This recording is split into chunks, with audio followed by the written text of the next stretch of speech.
സിനിമയിൽ അഭിനയിക്കുമ്പോൾ പല നടന്മാർ അപകടകരമായ ഒരുപാട് റിസ്കുകൾ എടുക്കാറുണ്ട്. റിസ്ക് എടുത്ത് സ്വന്തം ജീവൻ കളഞ്ഞ ഒരു സൂപ്പർ സ്റ്റാർ ഉള്ള ഇൻഡസ്ട്രിയാണ് നമ്മുടേത്. അതായത് റിസ്ക് എടുത്താൽ ചിലപ്പോൾ ജീവൻ നഷ്ടപ്പെട്ടേക്കാം. അങ്ങനെയെങ്കിൽ വലിയ അപകടം മുന്നിൽ കണ്ടിട്ടും റിസ്ക് എടുത്ത മലയാള സിനിമയിലെ വ്യത്യസ്ത നടന്മാരെ കുറിച്ചാണ് ഇന്ന് ഈ വീഡിയോയിൽ പറയാൻ പോകുന്നത്. അതുകൊണ്ട് വീഡിയോ പൂർണ്ണമായി കാണാൻ ശ്രമിക്കുക. നിങ്ങളുടെ അഭിപ്രായങ്ങൾ കമന്റ് ബോക്സിൽ രേഖപ്പെടുത്തുകയും ചെയ്യുക.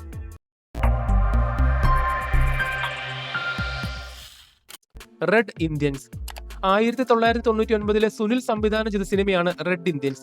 ഈ സിനിമ സാമ്പത്തികമായി പരാജയപ്പെട്ടെങ്കിലും സിനിമയുടെ വിഷ്വൽസ്, പ്രത്യേകിച്ചും ആക്ഷൻ സീക്വൻസ് ഒക്കെ അതിഗംഭീരമായിരുന്നു. ആ കാലഘട്ടത്തിൽ അതുവരെ കാണാത്ത രീതിയിലാണ് അവർ അത് എടുത്തിട്ടുള്ളത്. സിനിമയിലെ നായകനാണ് വിജയരാഘവൻ. സിനിമയുടെ ക്ലൈമാക്സ് ഭാഗത്തായി വിജയരാഘവനും ഗുണ്ടകളും തമ്മിലുള്ള ഫൈറ്റിനിടയിൽ വിജയരാഘവന്റെ ഇടികൊണ്ട് ചില ഗുണ്ടകൾ താഴത്തെ കനാലിലേക്ക് വീണു പോകുന്നുണ്ട്. ആ വീണു പോയവരിൽ ഒരാളായിരുന്നു തമിഴ് നടനായ മൊട്ട രാജേന്ദ്രൻ. ആ സമയത്ത് മൊട്ട രാജേന്ദ്രൻ വെറും രാജേന്ദ്രനായിരുന്നു. എന്നാൽ ആ ഒരു വീഴ്ച രാജേന്ദ്രന്റെ ജീവിതത്തെ അപ്പാടെ മാറ്റിമറിച്ചു. അതായത് ഷൂട്ടിംഗ് വേഗം തീർക്കേണ്ടതുകൊണ്ട് സ്റ്റണ്ട് ഡൂപ്പായ മൊട്ട രാജേന്ദ്രനോട് താഴത്തെ കനാലിലേക്ക് ചാടണമെന്ന് പറഞ്ഞപ്പോൾ 10 അടി താഴ്ചയുള്ള ആ കനാലിനുള്ളിൽ എന്താണെന്ന് പോലും അറിയാതെ ഒന്ന് ഇറങ്ങി പരിശോധിക്കുക പോലും ചെയ്യാതെ വലിയ റിസ്ക് എടുത്ത് അദ്ദേഹം 10 അടി താഴ്ചയിലേക്ക് എടുത്തു ചാടി. എന്നാൽ സമീപത്തെ ഫാക്ടറിയിൽ നിന്നും വന്ന വിഷാംശങ്ങൾ അടങ്ങിയ കെമിക്കലുകൾ ധാരാളമായി ഉണ്ടായിരുന്ന ആ കനാലിലെ വെള്ളത്തിൽ വീണ ശേഷമാണ് ഒരുപാട് മുടിയുണ്ടായിരുന്ന രാജേന്ദ്രന്റെ മുടി ഇല്ലാണ്ടായി പോയത്. അതോടൊപ്പം അദ്ദേഹത്തിന് ഒരുപാട് രോഗങ്ങളും ഇൻഫെക്ഷനുകളും അതേ തുടർന്ന് സംഭവിക്കുകയുണ്ടായി. விஜயராகவன் சொல்லிட்டு ஒரு ஆர்டிஸ்ட் அடிக்கும் போது நான் தண்ணியில பாலிங் பண்ணணும். டோட்டலாவே என் முடியெல்லாம் கொட்டிடுச்சு அந்த மாதிரி இடத்துல. അത്രയും നാൾ ഉണ്ടായിരുന്ന മുടി പെട്ടെന്ന് ഇല്ലാതാകുമ്പോൾ ഏതൊരു ആണിനും സംഭവിക്കുന്ന ദുഃഖം രാജേന്ദ്രനും ഉണ്ടായിരുന്നു. എന്നാൽ മുടി പോയി മൊട്ടയായ രാജേന്ദ്രന് പിന്നീട് തമിഴ് സിനിമകളിൽ അവസരം കിട്ടി ഇന്ന് അറിയപ്പെടുന്ന ഒരു നടനായി മാറാൻ കഴിഞ്ഞു. അതിനിടയാക്കിയത് തന്റെ മൊട്ടത്തലയാണെന്ന് അദ്ദേഹം ഇപ്പോഴും വിശ്വസിക്കുന്നു. ജീവിതത്തിൽ ചില പ്രശ്നങ്ങൾ വരുമ്പോൾ അതെല്ലാം വിജയത്തിലേക്കുള്ള വഴികളാണെന്ന് മൊട്ട രാജേന്ദ്രൻ ഇപ്പോഴും വിശ്വസിക്കുന്നു. പക്ഷെ എന്തൊക്കെയാണെങ്കിലും ഒരു സേഫ്റ്റി മുൻകരുതലും എടുക്കാതെ 10 അടി താഴ്ചയിലേക്ക് വീണപ്പോൾ എന്തെങ്കിലും സംഭവിച്ചിരുന്നെങ്കിലോ? തന്റെ ജീവനെ ബാധിക്കുന്ന വലിയൊരു റിസ്ക് തന്നെയായിരുന്നു അത്. ലോ പോയിന്റ് 2014 കുഞ്ചാക്കോ ബോബൻ സിനിമയാണ് ലോ പോയിന്റ്. സിനിമയിലെ ഒരു ഭാഗത്തായി കുഞ്ചാക്കോ ബോബന്റെ വക്കീൽ കഥാപാത്രം ഡിപ്രഷനായി ജീവിതം അവസാനിപ്പിക്കുന്നതിന് വേണ്ടി 16 നില കെട്ടിടത്തിന്റെ മുകളിൽ പോയി നിൽക്കുന്ന ഒരു സീനുണ്ട്. വേണമെങ്കിൽ ഒരു ബോഡി ഡബിളിനെ ഉപയോഗിക്കാമായിരുന്നെങ്കിലും അത്രയും റിസ്ക് ഉള്ള സീൻ കുഞ്ചാക്കോ ബോബൻ ഒറ്റയ്ക്കാണ് ചെയ്തത്. ഒന്ന് ആലോചിച്ച് നോക്കുക.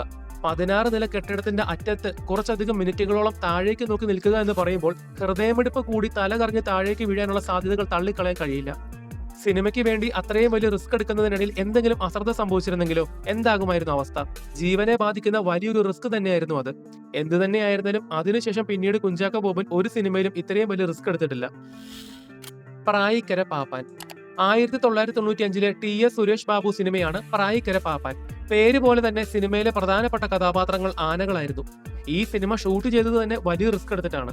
എന്നാൽ പറയാൻ പോകുന്നത് ഈ സിനിമയിലെ നടനായ ജഗദീഷ് എടുത്ത ഒരു വലിയ റിസ്കിനെ കുറിച്ചാണ്. സിനിമയുടെ തുടക്ക ഭാഗത്തായി ഒരുപാട് ആളുകൾ നിറഞ്ഞു നിൽക്കുന്ന ഒരു ലൊക്കേഷനിൽ സമനില തെറ്റി വരുന്ന ഒരു ആനയുടെ മുൻപിൽ ജഗദീഷ് നിൽക്കുന്ന ഒരു സീനുണ്ട്. അതിനുശേഷം അലറി വിളിച്ചു വരുന്ന ആനയുടെ കൊമ്പിൽ തൂങ്ങി അദ്ദേഹം ചവിട്ടി ആനപ്പുറത്ത് കയറുന്നുണ്ട്. ഒരുപാട് സമയത്തെ ശ്രമത്തിന് ശേഷമാണ് അദ്ദേഹം ആനക്കൊമ്പിൽ തൂങ്ങി ആനപ്പുറത്ത് കയറുന്നത് എന്ന് സിനിമയിൽ വ്യക്തമായി കാണിക്കുന്നുണ്ട്.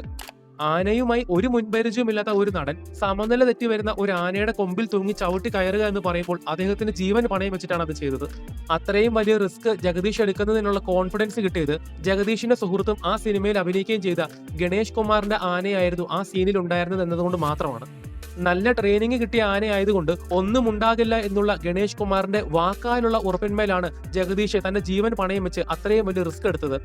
പക്ഷെ എന്തൊക്കെയാണെങ്കിലും അതൊരു വലിയ മൃഗമാണ്. എന്തെങ്കിലും ഒരു ചെറിയ ശ്രദ്ധക്കുറവ് സംഭവിച്ചിരുന്നെങ്കിൽ ജഗദീഷിന്റെ ജീവനെ അത് സാരമായി ബാധിച്ചേനെ.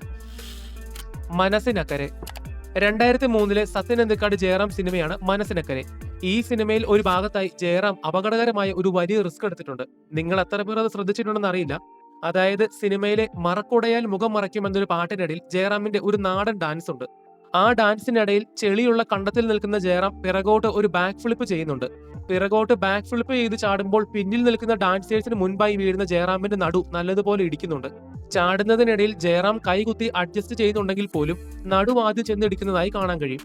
കാണുമ്പോൾ ചെറുതാണെന്ന് തോന്നുമെങ്കിൽ പോലും അതൊരു വലിയ റിസ്ക് ആയിരുന്നു. കാരണം സുരക്ഷാ മുന്നൊരുക്കം വന്നോണം ആ കണ്ടത്തിൽ യാതൊരുവിധ ബെഡ് പോലുള്ള മെറ്റീരിയൽ ഇട്ടിട്ടുണ്ടായിരുന്നില്ല. ഇനിയുണ്ടെങ്കിലും തന്നെ ചെറുതായി നടുപിടിച്ചാൽ അത് സ്പൈനൽ കോഡിന് ഇഞ്ചുറി സംഭവിക്കുകയും ശരീരം തളർന്നു പോകുന്നതിലേക്ക് വരെ നയിച്ചേക്കാം. കാവടിയാട്ടം എന്ന സിനിമയിൽ ജയറാം ഇന്ദ്രൻസിന്റെ നടുവിനെ ചെറുതായി ചവിട്ടിയത് ഇന്നും അദ്ദേഹം ആയുർവേദ ട്രീറ്റ്മെന്റ് ചെയ്യുന്നത് ഇതിന് ഉദാഹരണമാണ്. മനസ്സിനക്കരെ എന്ന സിനിമയുടെ സിനിമാറ്റോഗ്രാഫറായ അളഗപ്പൻ 2009 ഒരു മാഗസിനിൽ ഈ ഒരു കാര്യത്തെക്കുറിച്ച് പരാമർശിച്ചിരുന്നു. 21ാം നൂറ്റാണ്ട്. 2019 അരുൺ ഗോപി സിനിമയാണ് 21ാം നൂറ്റാണ്ട്. സിനിമയിലെ നായകൻ പ്രണവ് മോഹൻലാൽ പാർക്കോറിംഗ് പോലുള്ള ഒരുപാട് അഡ്വഞ്ചർ പരിപാടികൾ ചെയ്യുന്ന വ്യക്തിയാണെന്ന് എല്ലാവർക്കും അറിയാം. എന്നാൽ ഈ സിനിമയിൽ ട്രെയിനിൽ വെച്ച ഒരു ഫൈറ്റ് സീൻ ഉണ്ട്. വളരെ ഉയരത്തിലുള്ള മലനിരകളിലൂടെ ഓടിക്കൊണ്ടിരിക്കുന്ന ട്രെയിനിന്റെ പുറത്ത് പിടിച്ചു നിന്നുകൊണ്ട് പ്രണവ് മോഹൻലാൽ ഒരു റിസ്കി ഫൈറ്റ് ചെയ്തിരുന്നു. അതിന്റെ മേക്കിംഗ് വീഡിയോ ഒക്കെ പുറത്തു വിട്ടപ്പോൾ തന്നെ പല ആളുകളും അന്തം വിട്ടുപോയിരുന്നു. കാരണം ട്രെയിനിന്റെ സ്പീഡും ലൊക്കേഷനും വളരെ വേഗത്തിലുള്ള ഫൈറ്റുമെല്ലാം അത്യന്തം അപകടകരമായിരുന്നു. ഒരു ചെറിയ പിഴവ് സംഭവിച്ചിരുന്നെങ്കിൽ പിന്നെ തിരിഞ്ഞു നോക്കേണ്ട ആവശ്യമില്ല, ജീവൻ പൂർണ്ണമായി നഷ്ടപ്പെട്ടേനെ. നായകനായുള്ള തന്റെ രണ്ടാമത്തെ സിനിമയാണെങ്കിൽ പോലും ഇത്രയും റിസ്ക് എടുത്ത് അഭിനയിച്ച പ്രണവിന് ഒരു കയ്യടി കൊടുക്കേണ്ടതാണ്. വിഷ്ണു ലോകം. 1991 കമൽ സിനിമയാണ് വിഷ്ണു ലോകം. സിനിമയിൽ മോഹൻലാൽ ഒരു സർക്കസുകാരനാണ്. മോഹൻലാൽ ഈ സിനിമയിൽ എടുത്ത ഒരു വലിയ റിസ്കിനെ കുറിച്ചാണ് പറയാൻ പോകുന്നത്. സിനിമയുടെ തുടക്ക ഭാഗത്തിൽ തന്നെ 15ഓളം തീപ്പന്തങ്ങൾ കത്തിച്ച ഇരുമ്പ് വളയത്തിനുള്ളിലൂടെ സൈക്കിൾ ഓടിക്കുന്ന മോഹൻലാലിനെ കാണാൻ കഴിയും. 2 മിനിറ്റ് ദൈർഘ്യമുള്ള ഒരു സിംഗിൾ ഷോട്ട് ആയിരുന്നു അത്. തീപ്പന്തം കയ്യിൽ പിടിച്ചുകൊണ്ട് ഷർട്ട് ഇടാതെ സൈക്കിൾ ഓടിക്കുമ്പോൾ അദ്ദേഹത്തിന്റെ ശരീരത്തിൽ പൊള്ളലേൽക്കാനുള്ള സാധ്യത വളരെ കൂടുതലായിരുന്നു. അതോടൊപ്പം തീ കത്തുന്ന ഇരുമ്പ് വളയം അദ്ദേഹത്തിന്റെ ശരീരത്തിന്റെ ഇടയിലൂടെ ഇടുമ്പോൾ സൈക്കിൾ ബാലൻസ് തെറ്റിപ്പോയി ആളുകളെ ഇടിക്കാനുമുള്ള സാധ്യതയും കൂടുതലായിരുന്നു. 2 മിനിറ്റത്തോളം സിംഗിൾ ഷോട്ടിൽ ഇത് ചെയ്യുക എന്ന് പറയുന്നത് തീർത്തും അപകടകരമായ ഒരു കാര്യമാണ്. സിനിമയിലാണെങ്കിൽ പോലും ഇത്രയും വലിയ റിസ്ക് എടുക്കുന്നതിനിടയിൽ ഒരു ചെറിയ അശ്രദ്ധ സംഭവിച്ചിരുന്നെങ്കിൽ എന്താകുമായിരുന്നു അവസ്ഥ? ചിന്തിക്കാൻ പോലും കഴിയില്ല. മോഹൻലാൽ എന്ന നടന്റെ സിനിമയോടുള്ള ഡെഡിക്കേഷൻ, അത്രയേ ഉള്ളൂ ഇതിനെ വർണ്ണിക്കാൻ. ഓർഡിനറി. 2012 സുഗീത് സിനിമയാണ് ഓർഡിനറി. സിനിമയിൽ ആസിഫ് അലിയുടെ ഭദ്രൻ എന്ന കഥാപാത്രം വില്ലനാണ്. സിനിമയുടെ ക്ലൈമാക്സ് ഭാഗത്തായി ആസിഫ് അലിയുടെ കഥാപാത്രം ഡാമിലേക്ക് എടുത്തു ചാടുന്ന ഒരു സീനുണ്ട്. സിനിമ കണ്ടപ്പോൾ അത് VFX ആണെന്ന് തോന്നിയെങ്കിലും സംഭവം ഒറിജിനലാണ്. ഓർഡിനറി എന്ന സിനിമ പത്തനംതിട്ടയിലെ ഗവിയെക്കുറിച്ചാണ് പറയുന്നതെങ്കിൽ പോലും സിനിമയുടെ ക്ലൈമാക്സ് ഭാഗം ഷൂട്ട് ചെയ്തത് ഇടുക്കി ജില്ലയിലെ പൊന്മുടി ഡാമിലാണ്. കേവലം 2 വർഷത്തെ എക്സ്പീരിയൻസ് ഉള്ള ആസിഫ് അലി എന്ന പുതുമുഖ നടൻ ഒരു പേടിയും കൂടാതെ സുരക്ഷാ ക്രമീകരണങ്ങൾ ഉണ്ടെങ്കിൽ പോലും ആ ഡാമിലേക്ക് എടുത്തു ചാടുകയാണ് ചെയ്തത്. കാര്യം റോപ്പ് ഉണ്ടെങ്കിൽ പോലും ഒരു ഡാമിലേക്ക് എടുത്തു ചാടുക എന്ന് പറയുമ്പോൾ തന്നെ അപകടകരമായ ഒരു കാര്യമാണ്. ഈ ഒരു കാര്യത്തെക്കുറിച്ച് ആസിഫ് അലി തന്നെ പല ഇന്റർവ്യൂകളിൽ പറഞ്ഞിട്ടുണ്ട്. കൈവരിക്കുന്ന ഞാൻ ശരിക്കും 750 അടി താഴത്തിലേക്ക് ഞാൻ റോപ്പിട്ട് ചാടിയിട്ടുണ്ട്. പക്ഷേ അദ്ദേഹം പറയുന്നത് ഡാമിന് 750 അടി താഴ്ചയുണ്ടെന്നാണ്. എന്നാൽ വാസ്തവത്തിൽ ഡാമിന് 194 അടി താഴ്ചയുണ്ടെന്നാണ് ഗൂഗിളിൽ കാണിക്കുന്നത്. ഒരുപക്ഷെ അദ്ദേഹം പെട്ടെന്ന് പറഞ്ഞപ്പോൾ മാറിപ്പോയതായിരിക്കാം. എന്തൊക്കെയാണെങ്കിലും 194 അടി താഴ്ച എന്നുള്ളത് ചില്ലറ കാര്യമാണോ? No way out. 2022 Nithin Devadas സിനിമയാണ് നോ വേ ഔട്ട്. ആരും ഇതുവരെ ചെയ്യാത്ത ഒരു വലിയ റിസ്ക് ആണ് രമേഷ് പിഷാരടി ഈ സിനിമയ്ക്ക് വേണ്ടി ചെയ്തിട്ടുള്ളത്. സിനിമയിലെ പ്രധാന കഥാപാത്രമായ രമേഷ് പിഷാരടി ജീവിതം അവസാനിപ്പിക്കുന്നതിന് വേണ്ടി മുറിയിലെ സീലിംഗ് ഫാനിൽ തൂങ്ങുന്നുണ്ട്. കാണുമ്പോൾ തന്നെ വളരെ അസ്വസ്ഥത തോന്നിപ്പിക്കുന്ന ആ ഒരു രംഗം വാസ്തവത്തിൽ യഥാർത്ഥത്തിൽ ഷൂട്ട് ചെയ്തതാണ്. ആ ഒരു സീനിന്റെ പെർഫെക്ഷൻ കിട്ടാൻ വേണ്ടി താൻ ഒറിജിനലായി ചെയ്തു കൊള്ളാമെന്ന് രമേഷ് പിഷാരടി സംവിധായകനോട് പറഞ്ഞ് തന്റെ സ്വന്തം റിസ്കിൽ അത് ചെയ്യുകയാണ് ചെയ്തത്. ഞാൻ തൂങ്ങിട്ടാ ശരി, ഞാൻ തൂങ്ങി, കാരണം വേറെ ഒരു വഴിയുമില്ല. പിഷാരടി അത് ചെയ്യുന്നതിനിടയിൽ ആ ഒരു ഷോട്ടിന് ശേഷം സഹപ്രവർത്തകർ വേഗം വന്ന് അദ്ദേഹത്തെ സഹായിക്കുകയാണ് ചെയ്തത്. പലതരം റിസ്കിനെ കുറിച്ച് കേട്ടിട്ടുണ്ടെങ്കിൽ പോലും അറിഞ്ഞുകൊണ്ട് സ്വന്തം മരണത്തിലേക്ക് പോവുക എന്നുള്ളത് ഇതുവരെ ആരും ചെയ്യാത്തൊരു പരിപാടിയാണ്. സല്ലാപം. 1996 ദിലീപ് മഞ്ജു വാര്യർ സിനിമയാണ് സല്ലാപം. സിനിമയുടെ ക്ലൈമാക്സ് ഭാഗത്ത് ജീവിതം അവസാനിപ്പിക്കുന്നതിന് വേണ്ടി ട്രെയിനിന്റെ മുൻപിലേക്ക് ഓടി പാഞ്ഞു പോകുന്ന മഞ്ജു വാര്യരെ കാണാൻ കഴിയും. ആ സീനിൽ മഞ്ജു വാര്യരുടെ മുന്നിലേക്ക് ട്രെയിൻ അതിവേഗത്തിൽ വരുന്നതായി കാണിക്കുന്നുണ്ട്. അതിനുശേഷം വളരെ വേഗത്തിൽ ഓടിക്കൊണ്ടിരിക്കുന്ന ട്രെയിനിന്റെ സമീപത്തെ പാളത്തിൽ വീഴുന്ന മഞ്ജുവിന്റെ കഥാപാത്രത്തെ കാണിക്കുന്നുണ്ട്. അതുമാത്രമല്ല, പാഞ്ഞു പോകുന്ന ട്രെയിനിനോട് ചേർന്ന് നിന്നുകൊണ്ട് മനോജ് കെ ജെയിനും മഞ്ജു വാര്യരും മൽപ്പിടുത്തം നടത്തുന്നുണ്ട്.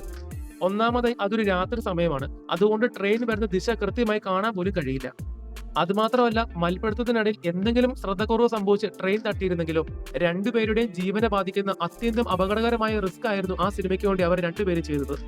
വർഷങ്ങൾക്കിപ്പുറം ഇന്ന് പല ഇന്റർവ്യൂകളിലും മഞ്ജു വാര്യരും മനോജ് കെ ജെയിനും ആ സംഭവത്തിന്റെ ഗൗരവത്തെ കുറിച്ച് പറഞ്ഞിട്ടുണ്ട്. ഞാൻ ജീവനോടെ ഇരിക്കാൻ ചിലപ്പോൾ ഒരുപക്ഷെ മനോജേട്ടനായിരിക്കും കാരണം. എന്റെ കയ്യിൽ നിന്ന് ചെറുതായിട്ടൊന്ന് വഴുതിയെങ്കിൽ അപ്പൊ ട്രെയിൻ അടി പോകും. കാവടിയാട്ടം. 1993 ജയറാം സിനിമയാണ് കാവടിയാട്ടം. ഈ സിനിമയിൽ ഒരുപാട് റിസ്കുകൾ പല നടന്മാർ എടുത്തിട്ടുണ്ട്. ഇന്ദ്രൻസിന്റെ നടുവിൽ ചവിട്ടുന്ന ജയറാമും നെഞ്ചത്തെ കല്ലേറ് കിട്ടി നിലത്തേക്ക് വീഴുന്ന ജഗതിയും ഇതിനുദാഹരണമാണ്. എന്നാൽ ശ്രീ ജഗതി ശ്രീകുമാർ ഈ സിനിമയിൽ ചെയ്ത അത്യന്തം അപകടകരമായ ഒരു റിസ്കിനെ കുറിച്ചാണ് പറയാൻ പോകുന്നത്. സിനിമയിൽ ചന്ദ്രൻ കുഞ്ഞ് എന്നുള്ളൊരു പാട്ടിനിടയിൽ ഡാൻസ് കളിച്ചുകൊണ്ട് ജഗതി തോട്ടത്തിന് സമീപത്തുള്ള ഒരു പഴയ പൊട്ടക്കുളത്തിലേക്ക് എടുത്തു ചാടുന്നുണ്ട്. ചാടുക മാത്രമല്ല, കുറച്ചു നേരം അദ്ദേഹം ആ കുളത്തിൽ മുങ്ങിക്കിടക്കുകയും ചെയ്യുന്നുണ്ട്. എന്നാൽ ഈ സിനിമയുടെ സംവിധായകനായ അനിയനും സിനിമയുടെ അസിസ്റ്റന്റ് ഡയറക്ടർ ആയിരുന്ന ശാന്തിവിള ദിനേശും ജഗതി എടുത്ത ആ ഒരു റിസ്കിനെ കുറിച്ച് പല ഇന്റർവ്യൂകളിൽ പറയുന്നുണ്ട്. അതായത് ആ ഒരു സീൻ ഷൂട്ട് ചെയ്തതിനു ശേഷം ജഗതിക്ക് വേഗം മറ്റൊരു ലൊക്കേഷനിലേക്ക് പോകണമായിരുന്നു. അതുകൊണ്ട് ചാടാൻ ഉദ്ദേശിച്ച പൊട്ടക്കുളത്തിനുള്ളിൽ കുപ്പിച്ചില്ലുകളോ അപകടകരമായ മറ്റു വസ്തുക്കൾ എന്തെങ്കിലും ഉണ്ടോ എന്ന് പരിശോധിക്കാൻ പോലും അവർക്ക് സാധിച്ചില്ല. എന്നാൽ അതൊന്നും കാര്യമാക്കാതെ ജഗതി ശ്രീകുമാർ യാതൊരു മുൻകരുതലും എടുക്കാതെ പെട്ടെന്ന് ആ പൊട്ടക്കുളത്തിലേക്ക് എടുത്തു ചാടുകയാണ് ചെയ്തത്. ഒരുപക്ഷെ ആ കുളത്തിനുള്ളിൽ എന്തെങ്കിലും അപകടകരമായ വസ്തുക്കൾ ഉണ്ടായിരുന്നെങ്കിലോ? ജഗതി ശ്രീകുമാർ വളരെ പെട്ടെന്ന് ഈ ഒരു റിസ്കി പരിപാടി ചെയ്തത് കണ്ട് ചുറ്റുമുള്ള ആളുകൾ ഞെട്ടിപ്പോയിരുന്നുവെന്നും സിനിമയുടെ പിന്നണി പ്രവർത്തകർ പല ഇന്റർവ്യൂകളിൽ പറഞ്ഞിട്ടുണ്ട്.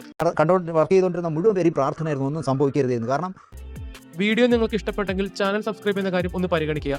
അതോടൊപ്പം നിങ്ങളുടെ വലിയ അഭിപ്രായങ്ങൾ കമന്റ് ബോക്സിൽ രേഖപ്പെടുത്തുക. അപ്പോൾ അടുത്തൊരു വീഡിയോയുമായി വരുന്നതുവരെ ബൈ.